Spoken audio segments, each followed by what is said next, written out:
मराठा आरक्षण आंदोलक डॉक्टर गणेश गोळेकरांनी सरकारला एक प्रश्न उपस्थित केलाय आणि ओबीसी नेत्यांना उपोषणासाठी आंतरवाली सराटीमध्येच परवानगी का असा सवाल त्यांनी उपस्थित केल्याचं पाहायला मिळतंय।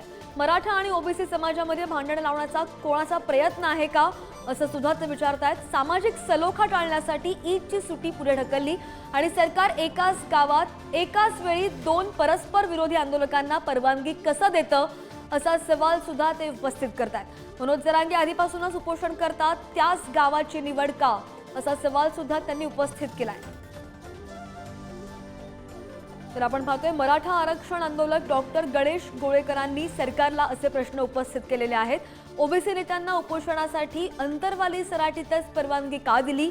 मराठा ओबीसी समाजामध्ये भांडण लावण्याचा कोणाचा प्रयत्न आहे का असे सवाल त्यांनी उपस्थित केले। 16 तारखेची सुट्टी 18 तारखेला मुंबई आणि उपनगराला दिली आणि इतर ठिकाणी ती कलेक्टरवर सोडून दिली। मग तेच सरकार या गोष्टीचा का विचार करत नाही? जिथं जरांगे पाटील वर्षभरापेक्षा जास्त दिवसापासून आंदोलन करत आहेत तिथं अचानक रात्रीतून लोक येऊन बसतात आणि दुसऱ्या बाजूला दुसरा आंदोलक म्हणतो की आम्ही आता वेगळं बसणार आहोत आणि आमची कोर कमिटी सांगेल। ह्यांची कोर कमिटी कोण आहे?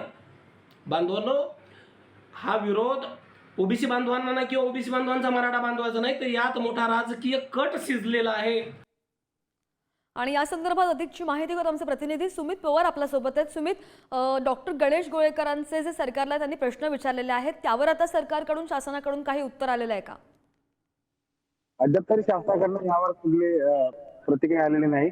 मात्र अंतरावली सराटीपासून जवळपास 1.5 किलोमीटरच्या अंतरावर ओबीसी समाजाचे 2 आरक्षण आणि मराठा समाजाचे 1 आरक्षण अशा प्रकारे सुरू आहे आणि मोठ्या पोलिसांचा मोठा बंदोबस्त देखील या ठिकाणी आहे। कुठेतरी आंदोलनाचा केंद्रबिंदू असलेला अंतरावली सराटी आता आरक्षणाचा केंद्रबिंदू बनत चाललेला आहे असं म्हणायला हरकत नाही। नक्कीच सुमित, आता काय भूमिका घेतं सरकार ते सुद्धा पाहणं महत्त्वाचं असेल। अपडेट्स घेत राहू। धन्यवाद दिलेल्या सगळ्या सविस्तर माहितीसाठी।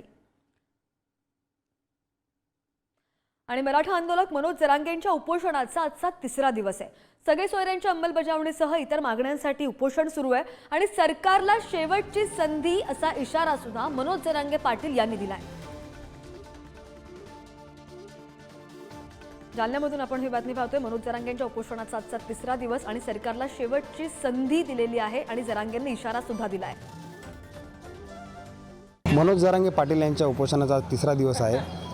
सातत्याने उपोषण सुरू असल्यामुळे त्यांची प्रकृती आता खालवण्यास सुरुवात झाली आहे। मनोज जरांगे पाटील यांच्या 6व्या टप्प्यातील हे उपोषण आहे।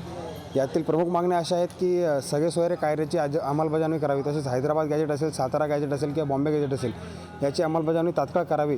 तसेच मनोज जरांगे पाटील यांनी काल पत्रकार परिषद घेत सरकारला 2 ते 4 दिवसांचा कालावधी दिला आहे। त्यामुळे सरकार त्याच्या भूमिकेकडे लक्ष देते की नाही आणि त्यांच्या मागण्यांची अंमलबजावणी तात्काळ सुरू करते की नाही हे बघणं महत्त्वाचं असेल। पुढारी न्यूजसाठी मी सुमित पवार, अंतरावली सराटी, जालना।